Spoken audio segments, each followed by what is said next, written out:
नीचे ले जाकर लगाओ, उसमें धीरे धीरे पानी जाना चालू हो जाता है, तो जो रंग वाला पानी है वो निकलना चालू हो जाता है, रंग वाला पानी बाहर निकल जाता है। धीरे धीरे धीरे धीरे धीरे धीरे धीरे धीरे वो पूरा रंग का जो गिलास है, रंग भरा हुआ जो पानी है वो पूरा खाली हो जाएगा और उसमें साफ पानी भरा जाएगा। साफ पानी आ गया, उसके अंदर साफ पानी भरा गया। अब इतना रंग से भरा हुआ गिलास, रंग में भरा हुआ पानी साफ कैसे हो गया?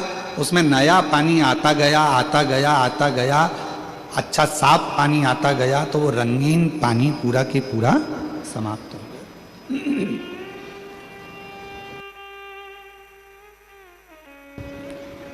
वो पूरा की पूरा पानी समाप्त हो गया।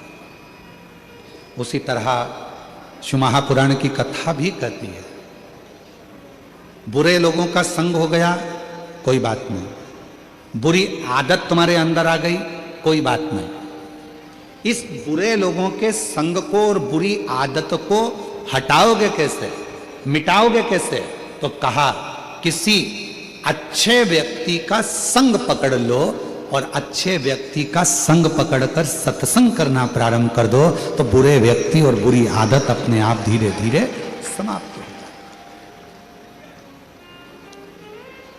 वो बुरी आदत भी चले जाएगी, बुरे विचार भी चले जाएंगे और बुरा व्यक्ति भी चला जाएगा। अच्छों का संग। और मत बुरे कर्म कर बंदे वरना पछताएगा, भगवान की आंखों से बच नहीं पाएगा, तू बच नहीं पाएगा। अरे ओ अज्ञानी मत करना, अरे ओ अज्ञानी मत करना, तेरे कर्म का फल भी तू ही पाएगा, जैसा किया तूने तेरे आगे आएगा। मत बुरे कर्म कर बंदे वरना पछताएगा, भगवान की आंखों से तू बच नहीं पाएगा, तू बच नहीं पाएगा। अरे ओ अज्ञानी मत करना, अरे ओ अज्ञानी मत करना। अपने कर्म का फल अपने को पाना। कुछ अच्छे लोगों का सानिध्य करिए, कुछ अच्छे लोगों का संग करिए, कुछ अच्छे लोगों का विचार रखिए, शिव महापुराण की कथा निरंतर श्रवण करिए, भगवान शंकर के मंदिर में जाकर एक लोटा जल समर्पित करते रहिए, शिवजी पे चढ़ा हुआ जल का आचमन करते रहिए, भगवान की अविरल भक्ति को धारण करते रहिए। कभी मौका मिल जाए परमार्थ करने का तो परमार्थ में लग जाइए। तो जिंदगी में जितनी बुरी आदतें हैं, जितने बुरे कर्म हैं, या कोई बुरा व्यक्ति भी हमसे लगा हुआ है, तो हमारी अच्छाइयों के आगे वो बुराइयां धीरे धीरे दबती चली जाएगी और वो बुरा व्यक्ति भी चला जाएगा और जीवन में जो बुराइयां हमारे अंदर भरी हैं वो भी चली जाएगी। श्रेष्ठ कर्म, कुछ अच्छा करिए, कुछ अच्छा विचार करिए। एक बड़ी सुंदर कथा है,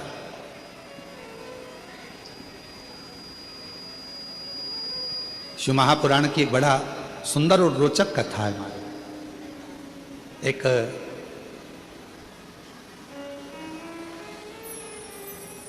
दक्षिण प्रदेश में एक नील वर्मा नाम के राजा हुए। थोड़ा सावधानी से सुनिए कि आज कथा का चतुर्थ दिवस है और आज की कथा हमारे यहाँ कहते हैं कि शिवरात्रि कथा का जो 7 दिन की कथा है तो छठे दिन की शिवरात्रि और 5 दिन की कथा है तो चौथे दिन की शिवरात्रि मानी जाती है महाराज। तो थोड़ा सावधानी पूर्वक कथा का तत्व ग्रहण करिए। बहुत दूर दूर से आए हो, व्यर्थ बातों में, व्यर्थ विचारों में इधर उधर की बातों में अपने समय को बर्बाद मत करो। आप लोग फ्री में आ गए क्या? यहाँ पैसा लगा कि नहीं लगा? बोलो, जम के बोलो। 25 रुपये, 50 रुपये, 100 रुपये, 200 रुपये तुमने ऑटो के खर्च करे होंगे, डीजल में खर्च करे होंगे, मोटरसाइकिल में खर्च करे होंगे, पेट्रोल डीजल में इतना पैसा लगाकर जब यहाँ पहुँचे हो तो व्यर्थ की बातें सुनने के लिए नहीं पहुँचे हो। इसलिए बहुत सावधानी से इस कथा में मन को लगाना। अगली बार जब कथा में आओ तो तुम्हारा भी पत्र इस व्यासपीठ पर हो, इस भाव के साथ कथा सुनो, उस भाव के साथ कथा को सुनो। एक दक्षिण प्रदेश में नील वर्मा नाम के एक राजा हुआ। नील वर्मा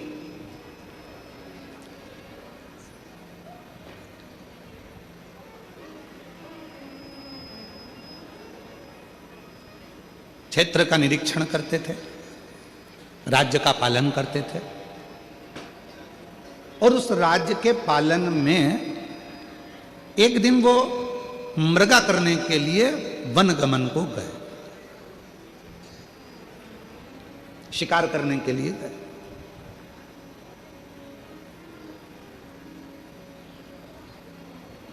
उन्होंने देखा कि मेरे नगर के अंदर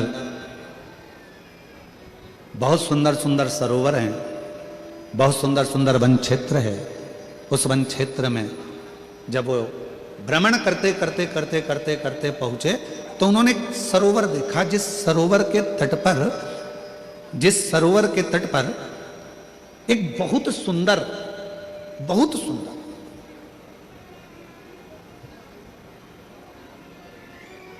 आर्ष पत्नी पद्मावती उस सरोवर के तट पर बैठकर शिवजी के मंदिर में शिव की साधना कर रही है, भगवान शंकर की साधना कर रही है।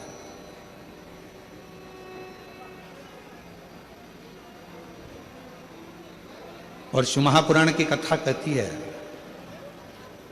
मनुष्य की सुंदरता तब सफल है जब उसके सुंदर मुख से भगवान के मंत्र का या भगवान के नाम का उच्चारण नित्य होता रहे तो सुंदरता सिद्ध। मान लो हम भगवान ने हमको काया दी अच्छी, धन दिया अच्छा, शरीर दिया अच्छा, हाथ दिए, पांव दिया, मुख दिया, श्रवण शक्ति दी, नेत्र दिए, नासिका दी, अधर दिए, जिह्वा दी, सब कुछ दिया, खूब अच्छा दिया, और उसका हम सदुपयोग ही ना कर सके तो फिर क्या मतलब? वो एक लाइन बड़ी सुंदर आती है ना महाराज, कि हाथ दिए रे तूने दाता बन के, हाथ दिए तूने दाता बन के, हाथ दिए रे तूने दाता बन के, हाथ दिए तूने दाता बन के, कभी नहीं दान कियो प्रभु जी मैंने अवगुण बहुत कियो, कभी नहीं दान कियो प्रभु जी मैंने अवगुण बहुत कियो, और पाव दिए रे तूने दाता बन के, बोलो बोलो, दिए रे तूने दाता बन के, पाव दिए रे तूने दाता बन के, पाव दिए रे तूने दाता बन के, कभी नहीं तीरथ कियो दयालु मैंने अवगुण बहुत कियो, कभी नहीं तीरथ कियो दयालु मैंने अवगुण बहुत कियो, मुख तो दिया रे तूने दाता बन के, मुख तो दिया सब बोलो सब, दाता बन के, मुख तो दिया रे तूने दाता बन के, मुख तो दिया रे तूने दाता बन के, और कभी नहीं भजन कियो दयालु मैंने अवगुण बहुत कियो, कभी नहीं भजन कियो दयालु मैंने अवगुण बहुत कियो। फिर करा क्या संसार सागर में आने के बाद में? तो कहा महाराज एक काम करा। कौन सा काम? कि कोरा कोरा कागज काली काली शाही, कोरा कोरा कागज काली काली शाही, कोरा कोरा कागज काली काली शाही, कोरा कोरा कागज काली काली शाही। और 10 को 20 कियो दयालु मैंने अवगुण बहुत कियो, 10 को 20 कियो दयालु मैंने अवगुण बहुत कियो। इस संसार सागर में आने के बाद हमने करा क्या? केवल एक छोटी दुकान थी, उसको बड़ा करा, छोटा मकान था, उसको बड़ा करा, घर में अलमारी एक थी, 2 करी, अलमारी 4 थी, 8 कर ली, हमने बाथरूम 1 था, 2 बना लिए, हमने रसोई घर 4 कर लिए, हमने वेयर हाउस बना लिया, हमने प्लाटिंग कर ली, हमने जमीन बना ली, हमने कॉलोनी बना ली, हमने महल बना लिया। इस संसार सागर में आने के बाद हमने करा क्या? एक काम करा, एक छोटी दुकान को बड़ी दुकान करा, एक छोटे मकान को बड़ा मकान करा, एक अलमारी को 2 अलमारी करा, एक अंगूठी को 4 अंगूठी करा, एक चेन को 4 हार करा। केवल बढ़ाया। क्या बढ़ाया? धन, संपदा, सत्ता, वैभव, प्रतिष्ठा बढ़ाई, पर भजन उतना की उतना ही रह गया। बढ़ना क्या था? भजन बढ़ता तो जीवन में ये सब कुछ अपने आप बढ़ते चले जाता, पर भजन कम हो गया और वैभव बढ़ गया। महाराज वैभव बढ़, वैभव बढ़ा। नील वर्मा दक्षिण प्रदेश का एक ऐसा राजा,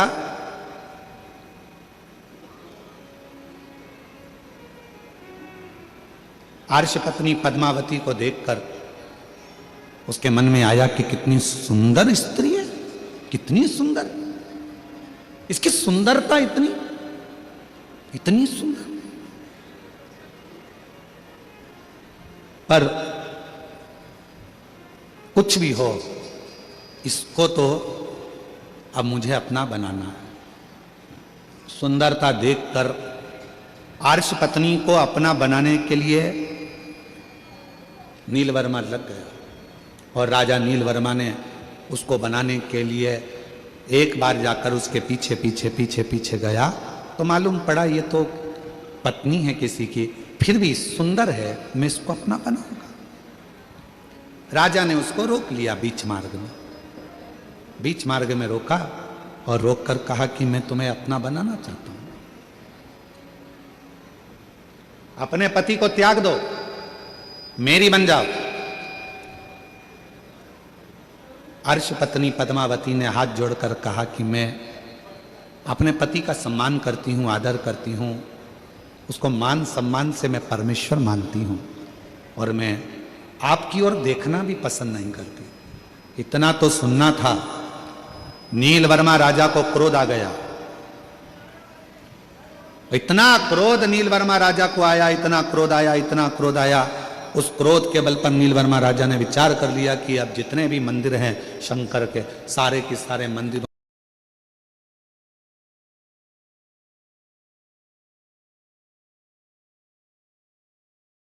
मंदिर हैं शंकर के, सारे के सारे मंदिरों को मैं तोड़वा दूंगा।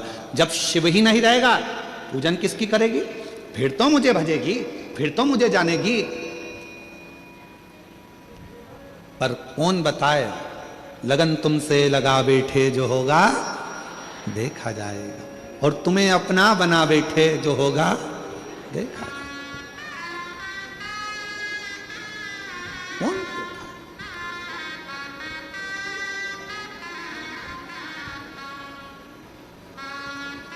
धीरे धीरे करते करते वो दक्षिण प्रदेश का राजा नीलवर्मा ने पूरे मंदिर तोड़वा दिए, शिवालय तोड़वा दिए, जितने शंकर जी के ओटले थे, शंकर के मंदिर थे, शंकर के शिवलिंग थे, धीरे धीरे धीरे धीरे धीरे धीरे उसने सब तोड़वा दिया। अब अर्श पत्नी पद्मावती ने विचार करा कि मंदिर गए, शिव का शिवलिंग चले गया, ओटले चले गए, कोई बात नहीं, जाए तो जाए, जाए तो जाए। कई माताएं कहती हैं गुरुजी हमारे गांव में शंकर जी का मंदिर नहीं है, कई माताएं कहती हैं गुरुजी हमारे गांव में शंकर का ओटला नहीं है, कई माता कहती है हमारे गांव में शंकर का शिवलिंग नहीं है। कई माताएं कहती हैं, हम उनसे निवेदन करना चाहेंगे, तुम्हारे गांव में मंदिर नहीं है, कोई बात नहीं। तुम्हारे गांव में शंकर जी का ओटला नहीं है, कोई बात नहीं। तुम्हारे गांव में शंकर का शिवलिंग नहीं है, कोई बात नहीं। आप अपने घर में छोटा सा शिवलिंग रखकर भगवान को जल चढ़ाना प्रारंभ करो। एक ना एक दिन शंकर ऐसी कृपा करेंगे कि तुम्हारे घर के ठीक पास में शंकर अपना मंदिर बनवा कर विराजमान है। तुम्हारे घर के आसपास में शंकर जी खुद आएंगे, तुम्हें जाने की जरूरत नहीं पड़ेगी। तुम आराधना तो करो। और कई माताएं बैठी होंगी ऐसी, कई माताएं ऐसी बैठी होंगी जो शंकर जी को पानी चढ़ाने के लिए ढूंढती थी, हमारे गांव में शंकर जी आ जाए, हमारे गांव में शिवलिंग हो जाए, हमारे गांव में मंदिर आ जाए, हमारे गांव में कोई मंदिर बन जाए। कई माताएं बैठी होंगी। और आज बाबा ने ऐसी कृपा कर दी, जिस गांव में एक मंदिर नहीं था, बाबा की कृपा से उस कॉलोनी में, उस गांव में भगवान ने खुद आकर विराजमान होकर जल ग्रहण किया। शिव ने स्वयं जल लिया।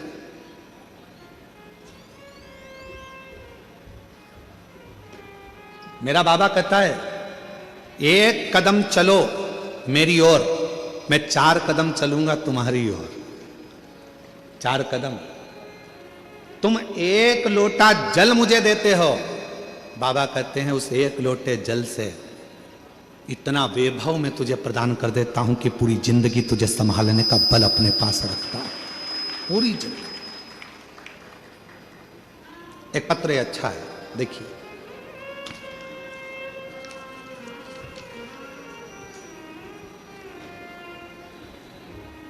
मेरा नाम सुनीति साहू है, पति का नाम श्री युगल किशोर साहू है, ग्राम कोटिया नकपुरा छत्तीसगढ़ के रहवासी हैं।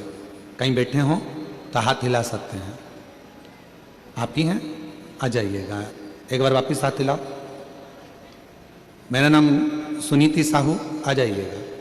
पति का नाम श्री युगल किशोर साहू, पता ग्राम कोटिया नकपुरा छत्तीसगढ़ की रहवासी हूँ। गुरुदेव के चरणों को नमन करती हूँ। आपके माध्यम से श्री पशुपति व्रत की महिमा की जानकारी नहीं मिली होती तो आज हमारे जीवन में यह अद्भुत चमत्कार ना हुआ होता। मैं और मेरे पति हमेशा से ही सरकारी नौकरी के लिए प्रयास करते थे, परंतु हम दोनों के अच्छे पढ़े लिखे होने के बावजूद भी हमें कहीं सरकारी नौकरी नहीं मिल पा रही थी। हम दोनों की उम्र लगभग 40 वर्ष होने ही वाली थी। हम दोनों की उम्र लगभग 40 वर्ष होने ही वाली थी और हमने नौकरी की उम्मीद छोड़ दी थी। उसी समय हम दोनों ने 27 मार्च 2022 में हालेकोसा राजनांदगांव में कथा श्रवण की है। सुना था पंडाल में बैठकर जो मांगा जाता है वो बाबा देता है। पंडाल की मिट्टी को अगर सिर से लगाया जाता है तो वो भाग्य भी पलट देता है। वही की वही हमने करा। हालेकोसा की कथा में गए, वहां बैठकर 27 मार्च को हमने कथा श्रवण करी और वहीं से नियम ले लिया पशुपतिनाथ का व्रत करूंगी। गुरुदेव, पशुपतिनाथ के व्रत की महिमा आपके मुख से सुनी थी। मैंने 5 बार इस व्रत को रखा। इस व्रत को मैंने 5 बार रखा। तीसरी बार जब व्रत पूरा हुआ 2023 में, सावन का 2 माह पड़ा। पहले सावन में सपरिवार मंदिर में पूजा करके और बाबा की आराधना करी। तभी फोन के माध्यम से हमें खुशखबरी मिल गई कि मेरे पति की सरकारी नौकरी लग गई। मैं बाबा को प्रणाम करती हूँ। और गुरुदेव, आप कहते हो बाबा देता है तो छप्पर फाड़ कर देता है। उसी समय 2023 के दूसरे सावन में बाबा की ऐसी कृपा हुई कि मेरी भी सरकारी नौकरी बाबा ने लगा दी। मैं बाबा को प्रणाम करने के लिए यहाँ आ जाइए।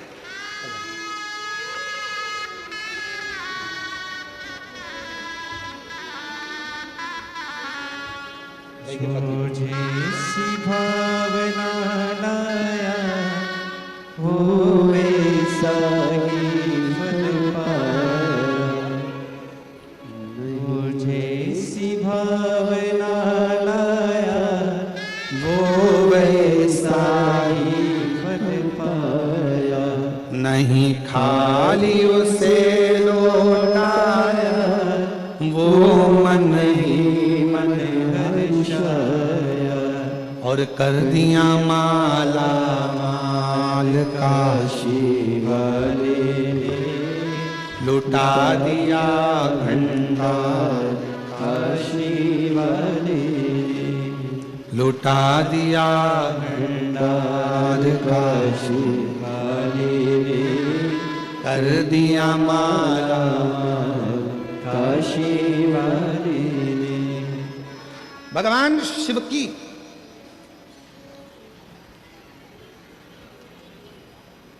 हमारे बीच में किन्नर समाज से भी मेरी जीजी आई हुई हैं, बहुत बहुत साधुवाद। आ जाओ 1 मिनट के लिए आप लोग, आपके गुरु आई होंगे ना, हाँ आ जाओ आ जाओ आ जाओ। इन लोगों को भी साधुवाद बड़ा भाव से, शिव की कृपा से इनका निर्माण और शिव की कृपा से ही इनके ऊपर गया साधु का।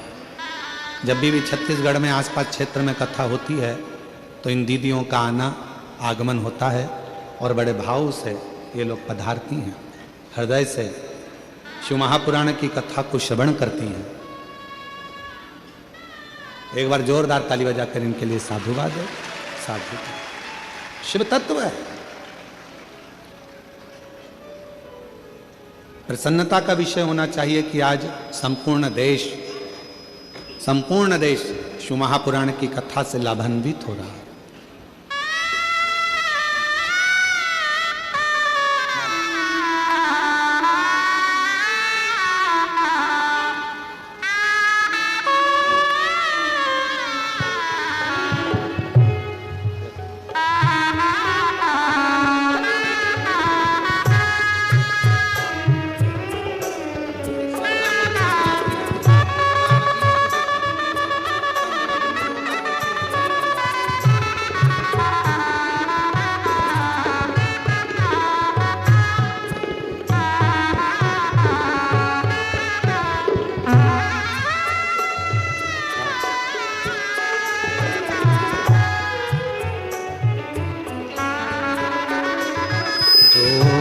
जैसी भावना गाया वो वैसा ही फल पाया, जो जैसी भावना गाया वो वैसा ही फल पाया।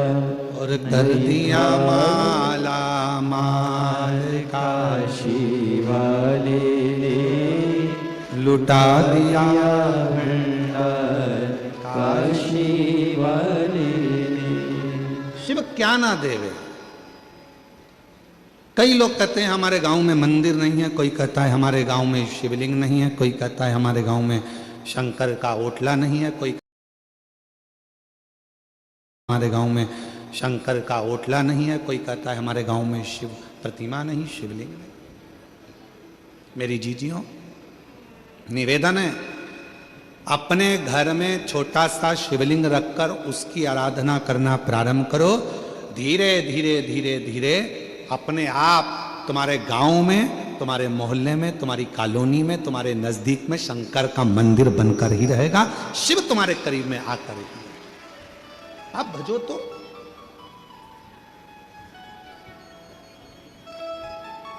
आप स्मरण करो तो।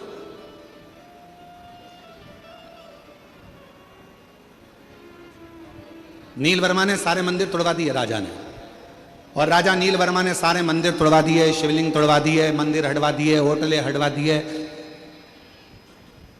आर्षपत्नी पद्मावती एक कुंड के पास बैठ गई, मिट्टी का पार्थिव शिवलिंग का निर्माण कर रही। पार्थिव शिवलिंग का निर्माण, और पार्थिव शिवलिंग का निर्माण करते करते करते करते वो आराधना में जो डूबी, साधना में डूबी, जो साधना में डूब गई, इतने में आ गया राजा नीलवर्मा। जैसे ही राजा नीलवर्मा आए, उन्होंने देखा कि ये पद्मावती तो वापिस शिव की आराधना में लग गई। अब शिवलिंग नहीं है, शिव प्रतिमा नहीं है, मंदिर नहीं है, ओटले नहीं है, शंकर का कहीं शिवलिंग नहीं है, तो इसने तो पार्थिव लिंग का निर्माण करना प्रारंभ कर दिया। पार्थिव लिंग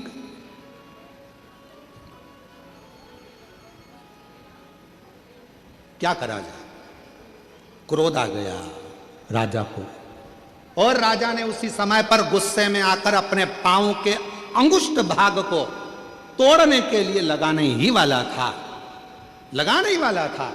इतनी देर में पद्मावती तो भक्ति में डूबी थी, शंकर के भजन में डूबी थी, और उस कुंड में से एक मछली कूद कर बाहर आई और उस मछली ने राजा नीलवर्मा को खींचकर पानी में लेकर चली गई। पानी में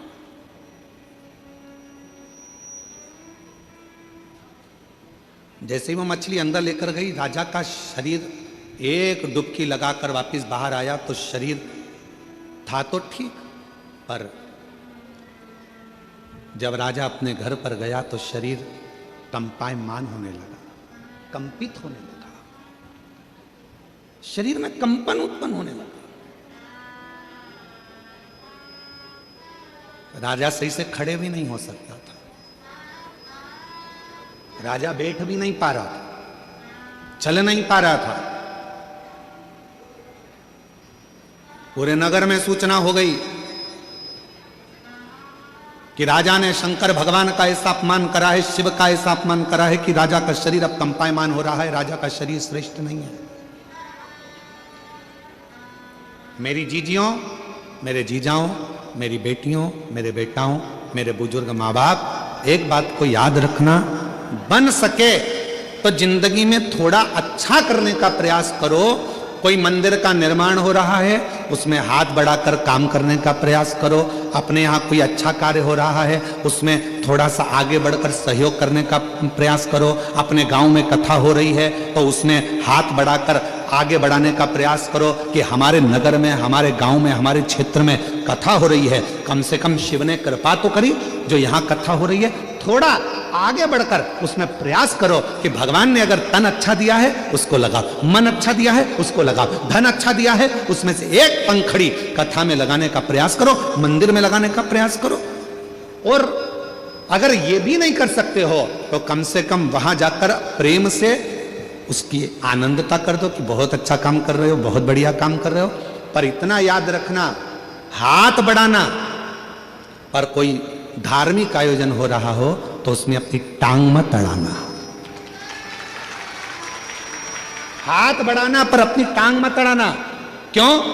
यही टांग, यही पांव एक दिन ऐसा आता है तेरा बुढ़ापा आते आते जो विरोध करता रहता है। शिव जी को क्यों पूजते हो, शंकर को जल क्यों चढ़ाते हो, शिव का भजन क्यों करते हो, शंकर के मंदिर क्यों जाते हो, क्यों शंकर की ये कथा हो रही है, क्यों हो रही है, क्यों हो रहा है। जो व्यक्ति ज्यादा टांग अड़ाता है, एक दिन वो व्यक्ति बुढ़ापा आते आते अपने पांव पर भी खड़ा नहीं रह पाता है, ऐसी बीमारी में ग्रसित हो जाता है कि ना हाथ हिल पाता है, ना पांव हिल पाता है। फिर प्रार्थना करता है, लोग तेल की मालिश करें, शरीर को घिसें, डॉक्टरों के पास जाएं, फिर थेरेपी कराएं, शरीर काम नहीं कर रहा। क्यों?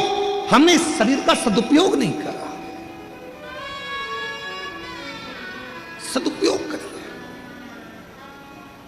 और मत बुरे कर्म कर बंदे वरना पछताएगा, भगवान की आंखों से तू बच नहीं पाएगा, तू बच नहीं पाएगा। और कई कई जीव ऐसे भी होते हैं जो भगवान भजन में डूबे रहते हैं, सत्संग में डूबे रहते हैं, कथा में डूबे रहते हैं, संकीर्तन में डूबे रहते हैं, अच्छा काम करते हैं, मंत्र जाप करते हैं, तीर्थ जाते हैं, अच्छा भजन करते हैं, यज्ञ करते हैं, अनुष्ठान करते हैं, अभिषेक करते हैं, पूजन करते हैं। उसके बाद भी शरीर में रोग आ जाता है, उसके बाद भी शरीर कष्ट में हो जाता है, उसके बाद भी हाथ पैर कड़क हो जाते हैं, उसके बाद भी शरीर नहीं चल पाता है। तो कई लोगों ने पूछा कि ये तो अच्छा भजन करने वाला था, स्मरण करने वाला था, कीर्तन करने वाला था, तीर्थ करने वाला था, इसके साथ में ये प्रॉब्लम कैसे खड़ी हो गई? उसका कारण केवल इतना सा है, हमारे पूर्व जन्म का कोई पुराना कर्म रह गया था, वो कर्म आज हमको भोगना पड़ रहा है। उसको काटना है, उसको काटना, उसको काटना। श्रेष्ठ कर्म। राजा नीलवर्मा शरीर शिथिल, आज धीरे धीरे चलकर राजा नीलवर्मा हर्ष पत्नी पद्मावती के पास पहुंच गए। पद्मावती के पास, पद्मावती तो बैठी थी भगवान शंकर की भक्ति में, मंत्र में डूबी हुई थी। वो अखंड मंत्र का जाप करने वाली पद्मावती शिव की अखंड जपमाला में डूबी हुई थी। श्री शिवाय नमस्तुभ्यं, श्री शिवाय नमस्तुभ्यं श्री शिवाय नमस्तुभ्यं श्री शिवाय नमस्तुभ्यं। पद्मावती अखंड जाप में ढूंढी हुई थी। राजा नीलवर्मा पहुंच गया और राजा नीलवर्मा ने पद्मावती को देखकर हाथ जोड़कर आज नमन कर कर कहा, मैंने ये शंकर के शिवलिंग को तुड़वाया, मैंने शंकर के मंदिर को तुड़वाया, मैंने शंकर का जो भगवत भजन हो रहा था उसको बंद करवाया, मैंने ये शंकर का जो पार्थिव लिंग का निर्माण तुमने करा था, ये पार्थिव लिंग के निर्माण में मैंने अपना चरण लगाना चाहा। मेरी बुद्धि बेकार हो गई थी, मेरा चित्त बेकार हो गया था, तुम्हारी सुंदरता को देखकर मैं तुम पर इतना आसक्त हो गया था कि मैं कुछ भी नहीं जान पा रहा था और मैंने शिव का अपमान कर दिया, शंकर का अपमान।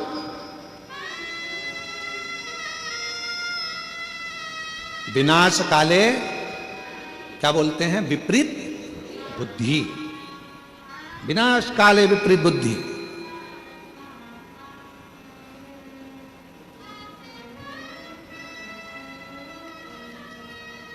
एक कथा सुनाई थी, आप लोगों के स्मरण में है?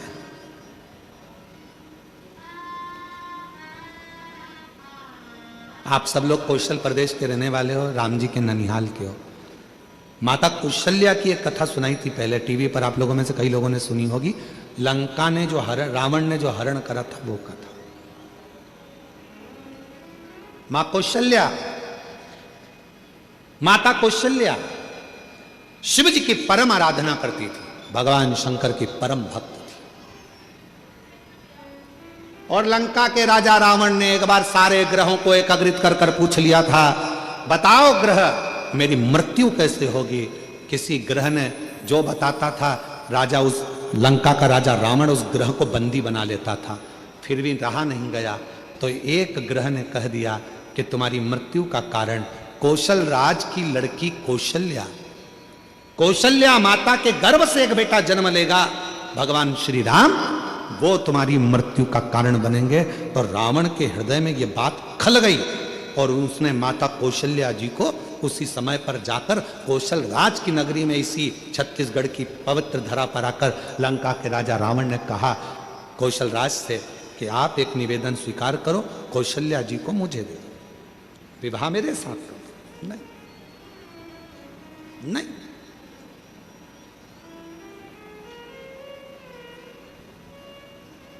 नहीं दे सकते। कौशल राज ने मना कर दिया, मेरी बेटी शिव को मानती है, मेरी बेटी सुंदर है, अगर मेरी बेटी चाहे तो आपसे विवाह करे, मेरी बेटी आती होगी, आप उससे पूछ लो। लंका का राजा रावण माता कौशल्या को देखते हैं और इतनी सुंदर मां कौशल्या को देखकर कहते हैं कि आप मुझसे विवाह करो। कौशल्या जी कहती हैं कि विवाह, ये कथा हमने देवघर में श्रवण कराई थी शायद, आप लोगों ने सुनी होगी। किस किस ने सुनी थी? जरा हाथ उठाओ। सबने सुनी है? तो देवघर में कही थी ये कथा। कौशल्या माता ने कहा, ए लंकापति रावण, अगर तुम मुझसे विवाह करना चाहता है तो मेरी शर्त एक है, तेरी लंका में शंकर का शिवलिंग पहुंच जाएगा तो मैं तुझसे विवाह करूंगा। रावण गया शिवलिंग लेने, शंकर जी के पास जाकर शिवलिंग मांगा, लेकर जाने लगा। पर मां पार्वती जी नहीं चाहती थी कि यह शिवलिंग पहुंचे। भार उत्पन्न हो गया उस शिवलिंग में, लंका के राजा रावण ने पृथ्वी पर रख दिया। वो शिवलिंग लंका तक नहीं पहुंचा, देवघर में बाबा बैद्यनाथ जी के रूप में पूजित हो गया, पूजित हो नहीं गया।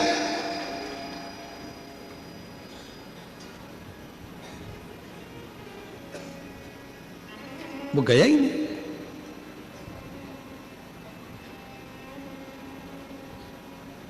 एक बेजू ग्वाले के हाथ में, कौन था बेजू ग्वाला? स्वयं गणेश जी महाराज, जिन्होंने उस शिवलिंग को अपने हाथ में लेकर 51 शक्ति पीठ में से जो एक मां सती का हृदय जहां गिरा था, उसी हृदय के मध्य में उस शिवलिंग को रख दिया था। रावण को लगा कि कौशल्या जी के पुत्र के कारण मेरे प्राण छूटेंगे, तो एक काम करता हूं, इस कौशल्या जी को मैं हरण कर कर छुपा कर पेटी में बंद कर कर समुद्र में डाल देता हूं। और एक मछली के मुख में वो पेटी रख दी थी। वो मछली की लड़ाई एक बड़े मछुए से हुई। मुख खुला, मछली का पेटी गिर गई, एक टापू पर चली गई। वहीं से दशरथ जी निकल कर जा रहे थे, बंद पेटी को देखा तो खोला, उसमें कौशल्या जी थी। पूछा तुम कैसे आई? सारी कथा सुना दी। वापिस कौशल राज के पास में माता कौशल्या जी को भेजा गया और राजा कौशल राज ने दशरथ जी के साथ कौशल्या जी का विवाह पक्का कर दिया और उनके घर में राम जी का प्रागट।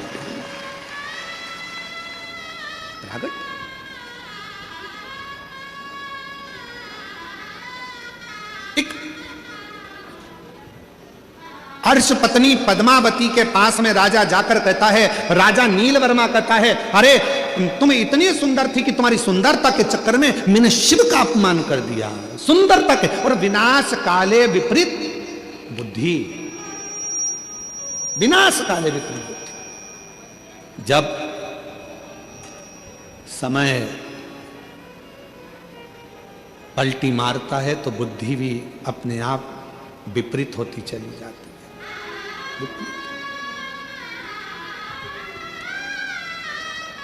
मेरी जीजियों, बुराई किसकी होती है संसार में? जम के बोलो। जो बहुत अच्छा होता है। तुम बहुत अच्छी हो, इसलिए तुम्हारी बुराई तुम्हारे घर में भी होगी और मोहल्ले में भी होगी। तुम बहुत अच्छे हो तो तुम्हारी बुराई ऑफिस में भी होगी, दुकान पर भी होगी, व्यापार में भी होगी। बुराई किसकी होती है? जो अच्छा होता है। अच्छे में से ही बुरा ढूंढा जाता है। बुरे में से कभी कोई बुरा ढूंढता है क्या? अरे बोलो तो जम के नहीं। बुराई जिसके अंदर भरी होगी उसमें से कोई बुराई नहीं ढूंढेगा। तुम कभी भी देखना, बहुत सारे ऐसे पियक्कड़ नशेले रोड के किनारे पड़े रहते हैं। कोई उनके घर में जाके सूचना करता है कि तुम्हारा पति पी के पड़ा है, तुम्हारा बेटा पीकर पड़ा है, मदिरा का पान कर लिया, नशे में पड़ा है? कोई नहीं कहता। सबको मालूम है पीता है, बहुत पीता है, बहुत बेकार है, बहुत गंदा है। कौन जाकर कहेगा? पर कोई अच्छा व्यक्ति, बहुत अच्छा व्यक्ति जब कोई गंदा काम करता है, गलत काम करता है, तो लोग फिर बुराई करना प्रारंभ करते हैं। अच्छे व्यक्ति की बुराई होती है, कभी बुरे व्यक्ति की बुराई नहीं होती, क्योंकि बुरा तो पहले से बुरा, उसमें क्या खास बुराई ढूंढेगा वो? अच्छे में से बुराई ढूंढेगा। तुम्हारी देवरानी अगर तुम्हारी बुराई करे तो समझ लेना तुम बहुत अच्छी हो। तुम्हारी जेठानी बुराई करे तो समझ लेना तुम एकदम जोरदार हो। तुम्हारी सास तुम्हारी बुराई करे तो समझ लेना कि तुम दुनिया की सबसे अच्छी बहू हो। और अगर बहू बुराई करे सास की तो समझ लेना तुम ओल्ड इज गोल्ड, एकदम मस्त सास हो, बहुत अच्छी सास हो। क्यों चिंता करना?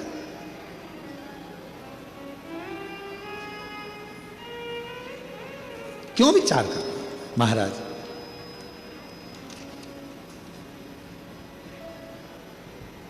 नीलवर्मा राजा ने हाथ जोड़ लिए, गलती हो गई है मुझसे, क्षमा कर दो। बहुत बड़ी गलती हो गई मुझसे, क्षमा कर दो, क्षमा कर दो। आज अर्श पत्नी पद्मावती तप करते करते करते करते, शिव की आराधना करते करते उसकी आंख में से आंसू बह गया, अश्रु।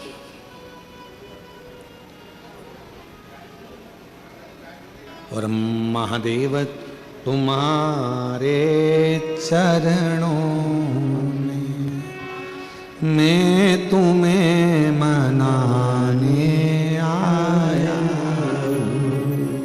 महादेव तुम्हारे चरणों में मैं तुम्हें मनाने आया। हे शिव, हे शंकर, हे उघड़दान, आहूं में, हे प्रभु, हे शिव, हे शंकर, महादेव तुम्हारे चरणों में मैं तुम्हें मनाने आया। पूजा की कोई वस्तु ही नहीं, पूजा की कोई वस्तु ही नहीं, नयन अश्रु चढ़ाने आया। नयन अश्रु चढ़ाने आया महादेव तुम्हारे चरणों में महादेव तुम्हारे चरणों में भोले बाबा तुम्हारे चरणों में भोले बाबा बोलो बोलो तुम्हारे चरणों में मैं तुम्हें रिझाने आया हूँ मैं तुम्हें रिझाने आया हूँ प्रभु विनय सुनाने आया हूँ प्रभु विनय सुनाने आया हूँ। रो दी पद्मावती रो दी, आंख से आंसू बहने लगे, नैनों से नीर बहने लगे। नीर कल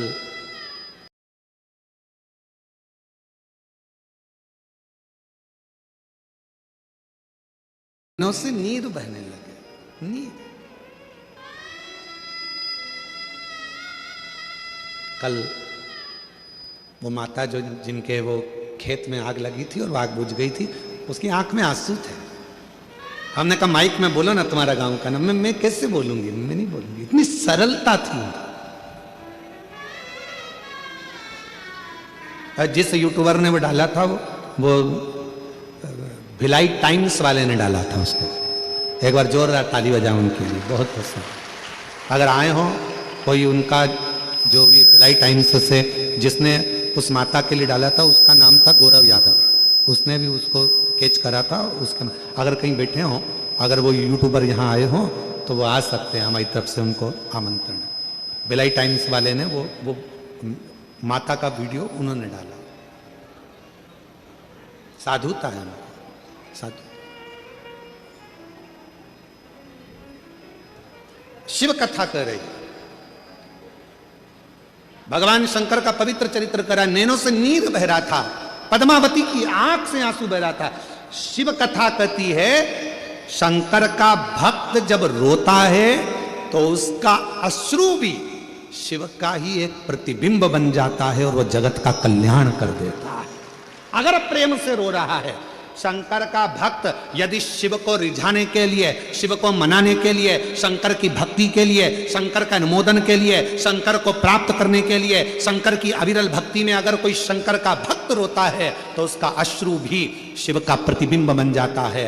और यदि शंकर का कोई भक्त जिसको कोई परेशान करता है, त्राण देता है, गाली देता है, अपशब्द कहता है, ताने देता है, और शिव के भक्त की आंख में यदि आंसू आ जाते हैं तो वो प्रलय ला देता है, वो पूरा तांडव मचा देता है। अश्रु है, दोनों अश्रु, दोनों अश्रु।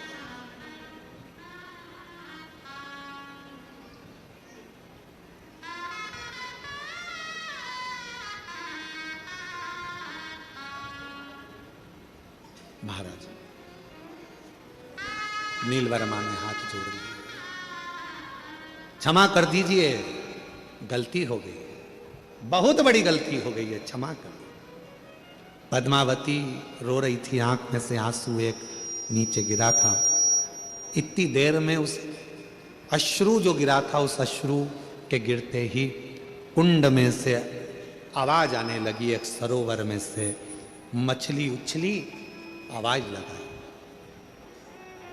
मछली फिर उछली, आवाज लगाई, मछली फिर उछली, आवाज लगाई। पद्मावती, पद्मावती, हे पद्मावती। पद्मावती तो साधना में डूबी हुई थी, ध्यान नहीं दे पाई। मछली ने फिर आवाज लगाई, पद्मावती, हे पद्मावती। पद्मावती ध्यान नहीं दे पाई, वो भगवत भजन में डूबी हुई थी, भक्ति में डूबी।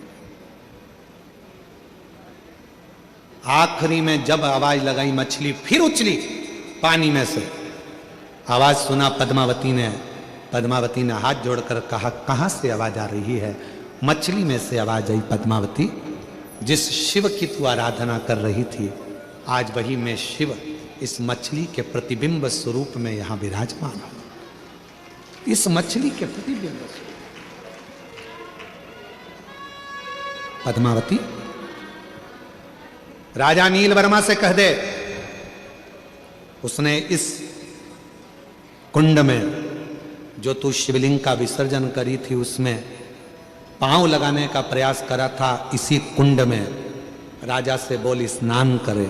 स्नान करेगा उसके शरीर का रोग पूरा मिट जाएगा, पूरा रोग।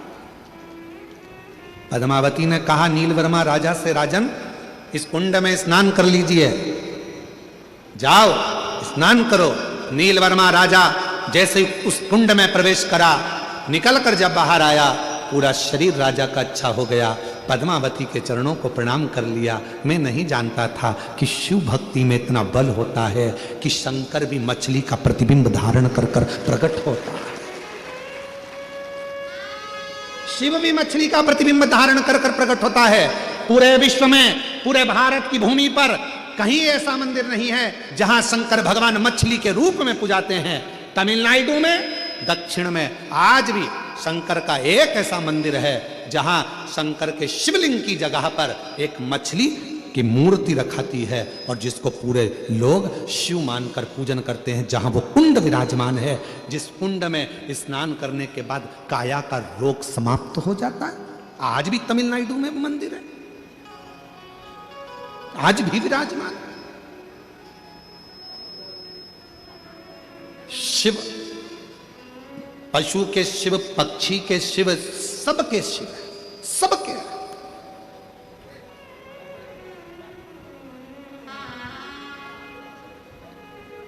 एक है शिव, एक है शंकर, एक है भोला। तीन नाम हैं, तीनों को समझ लीजिए। शिव का मतलब है जो तुम्हारी श्वासों में रमण कर रहा है, जो संसार का पालन करता, संहार करता, सब कुछ वही है, वो शिव है। दूसरा नंबर है शंकर, जो जिसमें प्राण भी नहीं है। मिट्टी, जमीन, पत्थर, सब जिसमें भी प्राण नहीं है वो भी शंकर का प्रतिबिंब है। कंकर शंकर माना जाता है। कंकर। भोला अर्थात जिस पशु में, पक्षी में, जलचर में, थलचर में, वायुचर में, अग्निचर में, सब जीवों में जो सदा विराजमान है वो भोला है, वो शिव है, वो भोला। इसलिए तेरे डमरू की धुन सुन के मैं काशी नगरी आई हूँ। तेरे डमरू की धुन सुन के मैं काशी नगरी आई हूँ।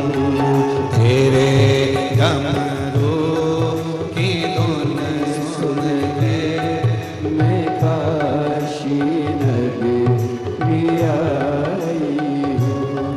तेरे डमरू की धुन सुन के मैं काशी नगरी आई हूँ।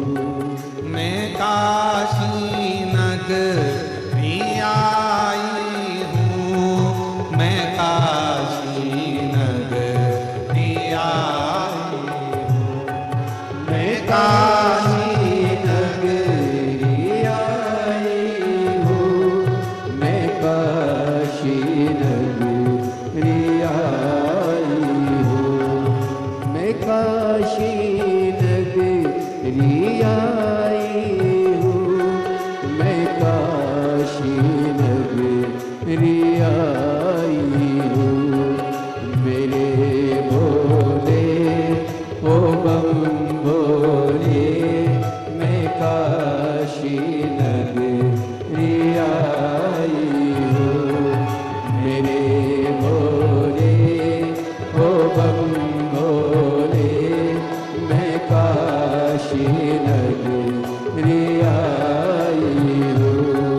तेरे डमरू की धुन सुन के मैं काशी नगरी आई हूँ।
काशी में गंगा है।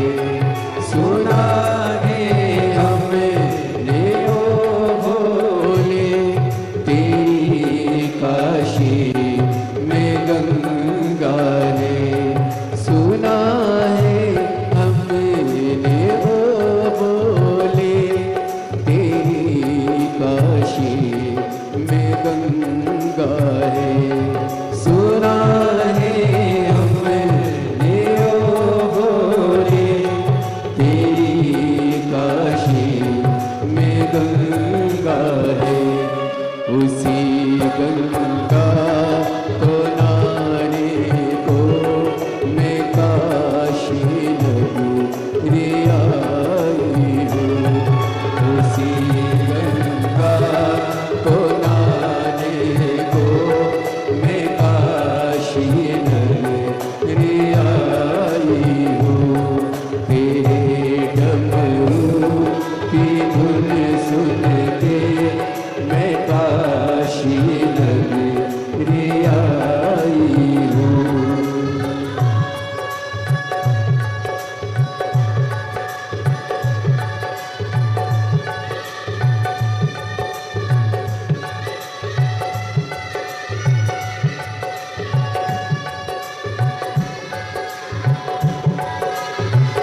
काशी में गौरा रे।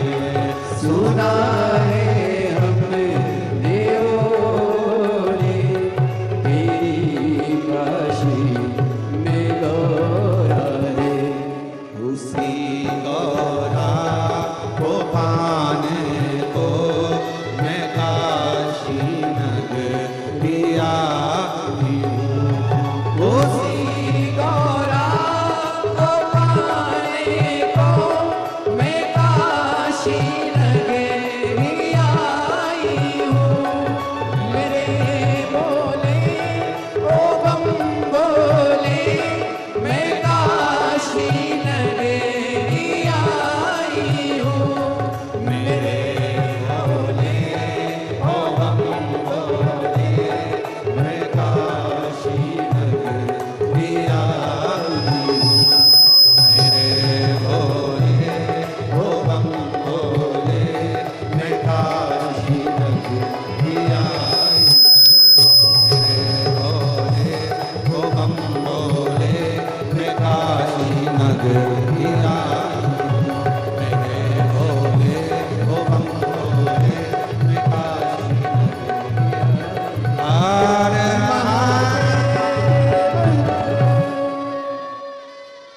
अपने स्थान पर बैठकर बाबा देव और महादेव जी से अपने मन की बात करिए, दिल से प्रार्थना करिए, विनती करिए बाबा को।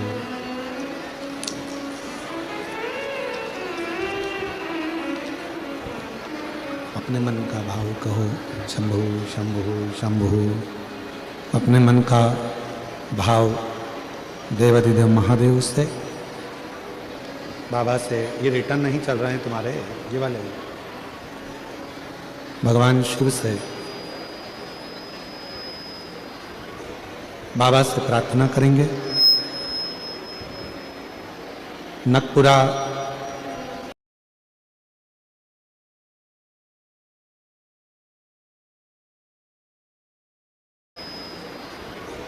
बाबा से प्रार्थना करेंगे। नकपुरा दुर्ग छत्तीसगढ़ में जो कथा 5 दिवसीय चल रही है वो कल विराम हो जाएगी। कल कथा का समय नकपुरा में सुबह 8 बजे से जम के बोलो 11 बजे तक रहेगा। टीवी पर कथा का समय 1 बजे से 4 बजे तक ही रहेगा।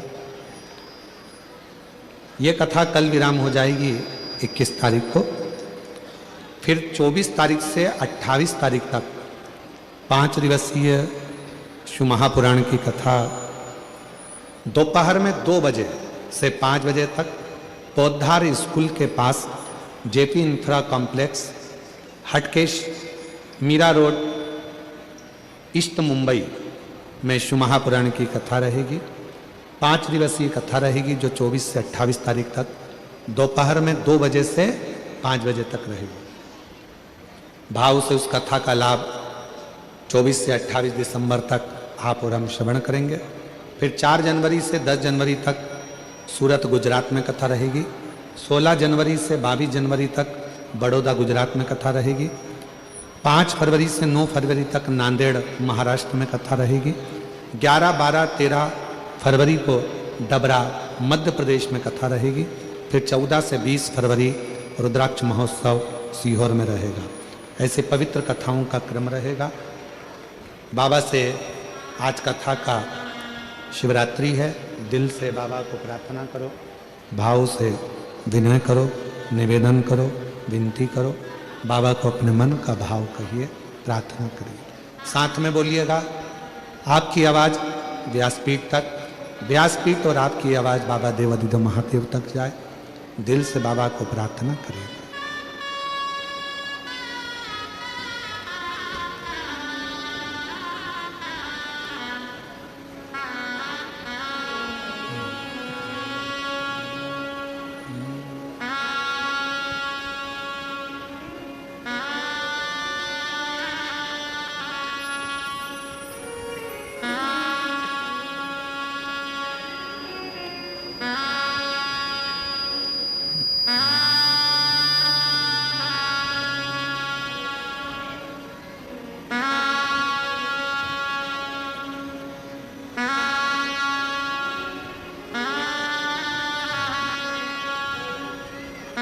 श्री शिवाय नमस्तुभ्यं। श्री शिवाय नमस्तुभ्यं। श्री शिवाय नमस्तुभ्यं। श्री शिवाय नमस्तुभ्यं। श्री शिवाय नमस्तुभ्यं। भोला सब दुख काटो।